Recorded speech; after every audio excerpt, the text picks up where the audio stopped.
Well, hello guys and welcome back to Mr. G Physics. Here's Mr. G and this time we're going to be doing another question for the grade 11s and some of this is useful for the grade 12. I'm talking about intermolecular forces and physical properties. So it's important for grade 12, but the main question is a grade 11 question. Don't go, we're going to do it now. Before we move, don't forget to subscribe for the channel and like the video.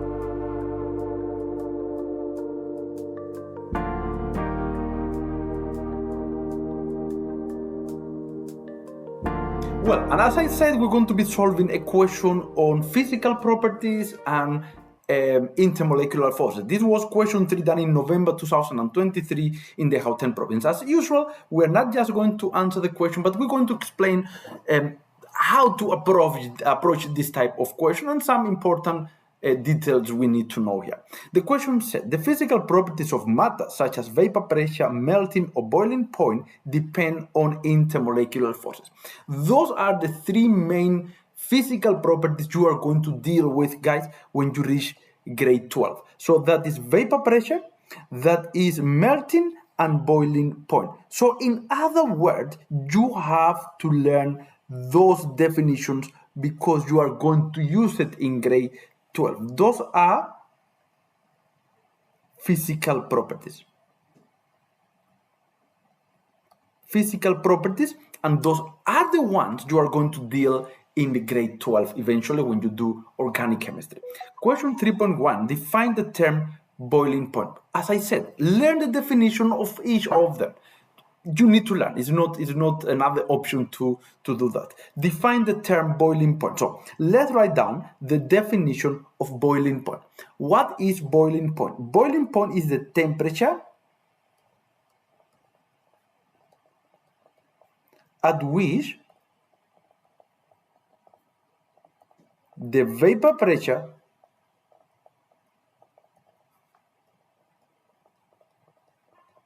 equals the atmospheric pressure. Is the temperature at which the vapor pressure equals the atmospheric pressure of that specific substance. That definition is nothing to say. You have to learn it. And then if you say it properly, it's going to be 2 marks in the exam. For saying that, guys, you get 2 marks. As I said, this time they asked for boiling point, but the question could be define melting point, or the question could be define vapor pressure. So that is important. Now, even before we go, let me make a point here clear in terms of vapor pressure and boiling point. And this is an important note. Maybe you can write it down or whatever. If the boiling point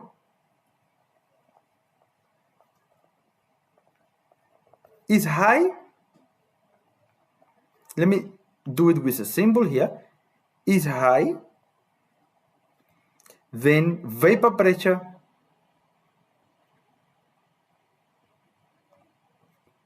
is low. You need to remember that. Boiling point high, vapor pressure low. All right, if the boiling point is high, that means that the intermolecular forces, and I'm going to write intermolecular forces, are strong. All right, so strong intermolecular forces, high boiling point, I represented with a symbol there, low vapor pressure. That is an important note. I think you should write it if you are not sure, because it's important and you need it even when you do certain explanation. I'm not saying in this question we're going to use it. I'm saying it's a good time to mention. All right, question 3.2, group 17 on the periodic table forms diatomic molecules. F2 and Cl2 are examples. If we go to group 17, guys, we're dealing with this group here. All those atoms there can form diatomic molecules. It means molecules made of the same atoms. So they are F2, Cl2, Br2, I2. Those are the ones we are going to deal in. You can see that as you move down a group, if you go all the way in the down direction within the same group, the molecular mass increase. That is an important point here. The mass increase, it means that molecule is bigger. It's a big molecule because the mass is increasing as a result of an increase in number of electrons and protons and everything. So in that sense, we have to be looking at that one just now because of the coming question. They say, what type of intermolecular forces will there be between molecules? Between those molecules. Now, every time you have a diatomic molecule, the forces is going to be London forces. But let's going to speak about the forces, and that is going to be real fast. I'm not going to have a whole lesson now on type of intermolecular forces. But let's speak quickly. Intermolecular forces. Let me just write here.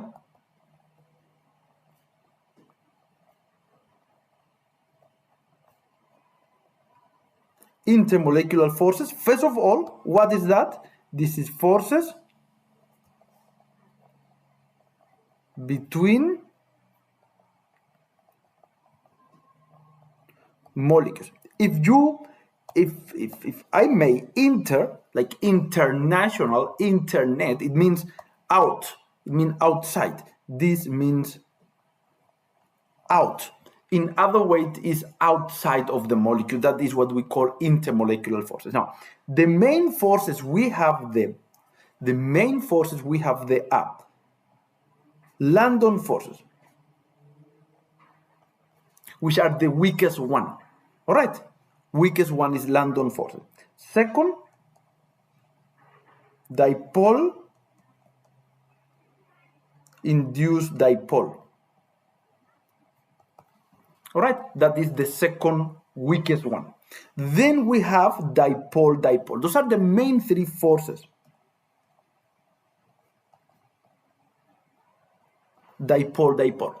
Okay, so if we go, we have this one is the stronger of those three. We're going to speak more. Don't you now start saying, but Mr. Gomez, you're missing one. No, I'm not missing anything for now. Stronger. This one is the weakest. And then the dipole-induced dipole is in the middle.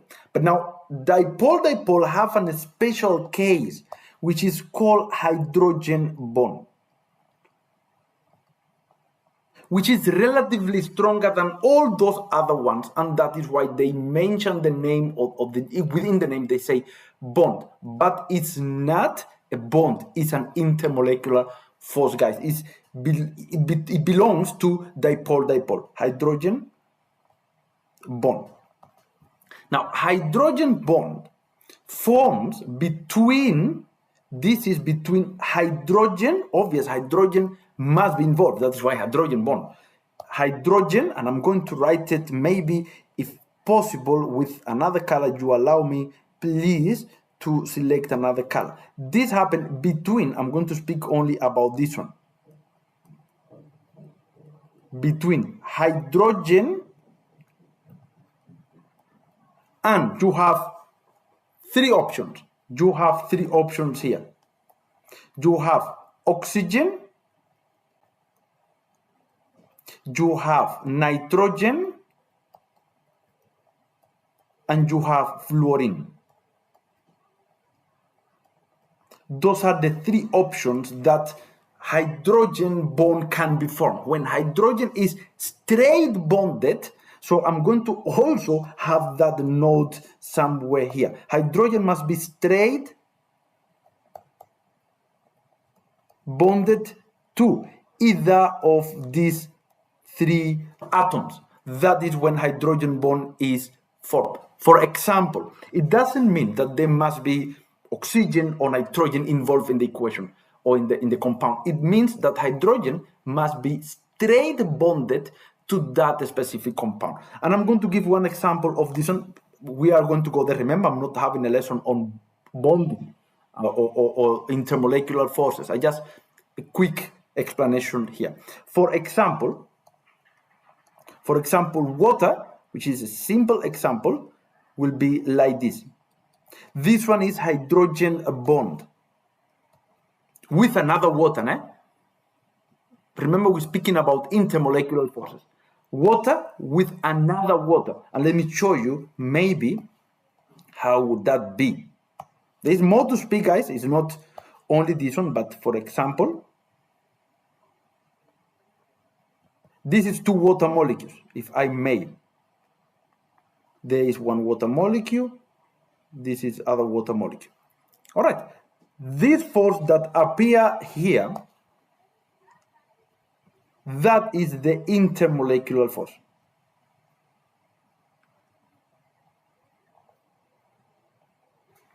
And that is a result of that hydrogen straight bonded to oxygen, as you can see it there. So this intermolecular force is called hydrogen bond. All right, what is one example, but obviously it's not the only example. This is like small summary, guys, please. So now moving back here to know where or how these intermolecular forces form. First, London forces form between two non-polar molecules.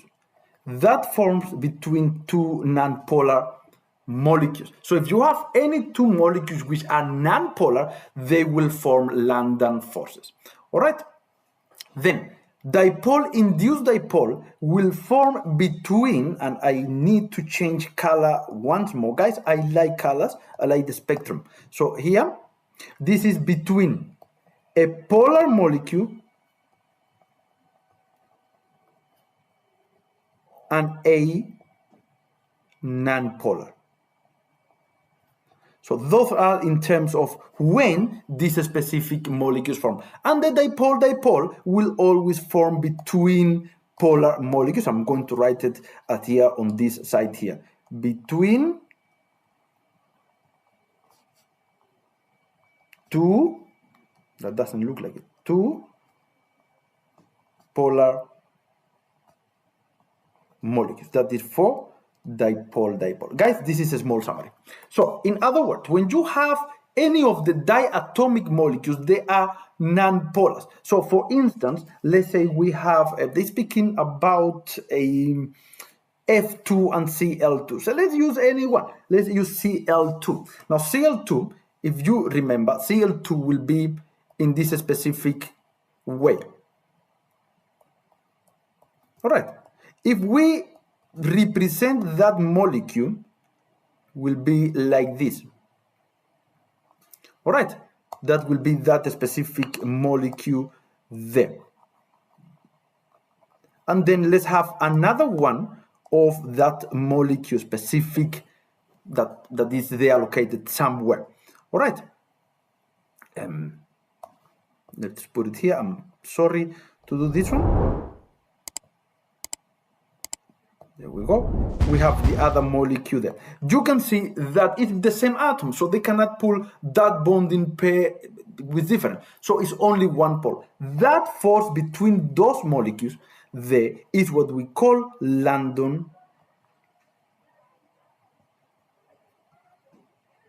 forces. Now, it depends on what province you may be, your teacher, instead of call it London forces, call it dispersion forces, or call it induced dipole, which is also correct. I'm not going to write all of the name, but I use London forces. So all those molecules that are dipole, or dipole molecules, those will form, or the intermolecular forces between them is London forces. So what type of intermolecular forces will they be between the molecules? Is London forces. Remember, you can say dispersion, or you can even say induced dipole. Which one of the following halogens will have the highest boiling point? And that we're going to the point that I spoke here at the beginning of the video. As you move down, the mass of those halogens are bigger, guys. So the bigger the mass, the stronger the intermolecular forces. All right? And then is an explanation there. So we have to explain. But first, we're going to identify Cl2 or I2. The further down within the group, the greater the mass. We spoke about this one here. The greater the mass, compare Cl2, I think, and I2. So the greater the mass, the stronger the intermolecular force. So we say I2. Which one of the halogens have the highest boiling point? The answer is I2. Explain your answer to question 3.2.2. And now we have to explain. So let's pick about that specific explanation. And this one is, once more I say, question 3.2.2.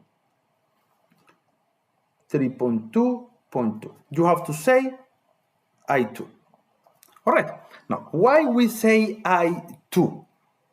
There we go. You have to first identify what is the factor that is affecting this one here. So I2 has greater mass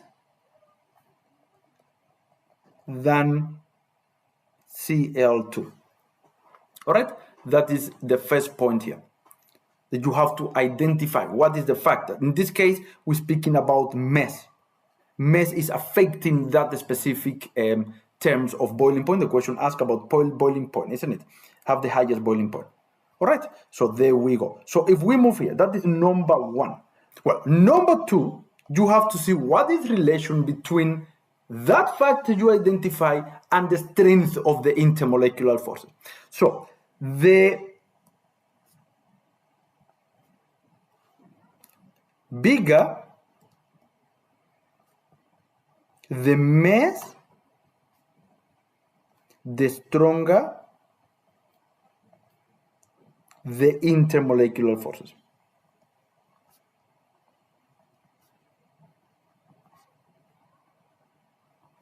All right, and now we're going there. So I2 have a greater mass, it therefore will have a stronger intermolecular force. The intermolecular forces in I2 are stronger because it can form more gas than the intermolecular forces in Cl2. So you can say it like that. The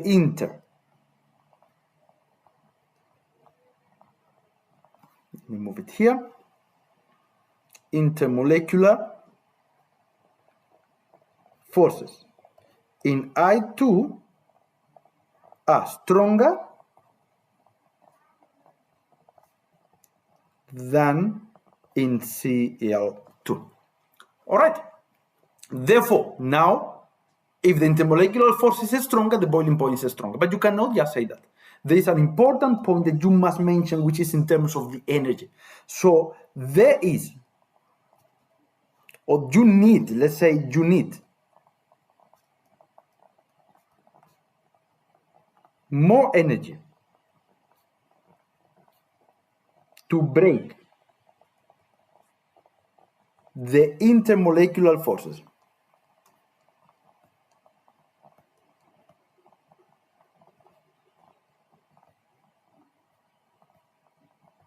in I2 than in Cl2. And something important, guys, when you say this one, you cannot speak about break the bonds, break the intermolecular forces, even if it's hydrogen bond. We are breaking intermolecular forces, so you cannot speak about bonding. All right, so the energy is needed to break the intermolecular forces, not the bond. And then you go to the conclusion, not that color. We say, therefore, higher boiling point in I2 than in Cl2. And that is the end of that specific question. Now, let's quickly mark, because that one is, or it could be tricky. Explain your answer, and then it's 3 marks. So 1 mark for saying that I2 has a greater mass than Cl2. There is 1 mark for saying that. The intermolecular forces in I2 are stronger than Cl2. That is the other mark. Now, there always will be 1 mark for speaking about in terms of energy. You don't have to say higher boiling point because you already say it in the previous question. They say we should have the higher boiling point. So you already answer that one. But this explanation is always like that. And I'm speaking even for grade 12, you have to speak or explain in terms like this one. All right, now study the following substance and they give you Cl2, HCl, Cl2, NH3, CO2, CaCl. Which one of the above will have hydrogen bond? Guys, I just explained about that one because I knew it's coming. They say between hydrogen and any of the other three atoms here. So which one is the one? First, hydrogen is everywhere there, but there is only one of the substances that have nitrogen involved, which is ammonia. So if you draw ammonia, let's go quickly here. If you draw ammonia, and that is question, that is question 3.3.1. Question 3.3.1. Let's draw ammonia. You have nitrogen. You have here hydrogen, hydrogen, hydrogen. There's a lone pair here. The molecule of ammonia will look more or less like this. More or less like that. Now, nitrogen have a higher electronegativity than hydrogen. It means it's going to pull the bonding pair all the time towards itself stronger. And nitrogen will become slightly more negative than hydrogen. So this molecule on one side is going to be positive, on the other side is going to be, negative here and positive here, because more electrons going to be around nitrogen. And the same happened with another molecule of ammonia.